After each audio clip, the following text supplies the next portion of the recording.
সবকিছু শেষ হয়ে গেল। আনন্দে মেতে ছিল একটা দিন। এটাই তাহলে মায়ার দুনিয়া। এই পৃথিবীতে কোনোটাই চিরস্থায়ী নয়। আজকের দিনটা তুমি যতই সুখে কাটাও না কেন, একটা দিন তোমার দুঃখ আসতেই পারে। আর এটা যার যার এসেছে শুধু তারাই জানে। কিন্তু কার কি হলো এটা জানবে না?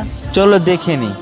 হঠাৎই খবর আসে একটা লোক মারা গেল। আর এটা শুনে বুকের ভিতরটা কিরকম জানি কেঁপে ওঠে। একটা দিন ছিল সেরকমই, যে দিনের মতো কাটিয়েছিলাম আমরা। হয়তো সেরকমই দিন তোমরাও কাটিয়েছিলে। যার বিয়েতে খুব নাচানাচি আমরা করেছিলাম, তারই আজকে মৃত্যু সজ্জায় সম্পূর্ণ কেনাকাটা নিজের হাতে করেছি। তোমরা দেখতেই পাচ্ছ যে খড়িগুলো আমরা টুকাচ্ছি সেটা শ্মশানের জন্য। তারপর কেনাকাটা অনেক কিছুই করি। এই দিনগুলো যখন দেখতে হয় তখন বুকের ভিতরটা কিরকম জানি কেঁপে ওঠে। আলতা পরিয়ে দিচ্ছে শেষ যাত্রায়। এদিকে মা কান্না করছে, দিদি কান্না করছে। আমরা এটা সবাই জানি একটা দিন আমরা কেউই থাকবো না, কিন্তু সেটা যদি সময় মতো যদি আমার মৃত্যুটা হয় তাহলে সেটা মানা যায়। কিন্তু কম বয়সে যখন মারা যায় তখন সেটাকে মেনে নেওয়া যায় না। এই দুঃখটা সবাই বুঝতে পারে না, শুধু যখনই আপনজন মারা যায় তখনই বোঝা যায়। এছাড়া কেউ কেউটাই বুঝে না এই দুনিয়া। তাই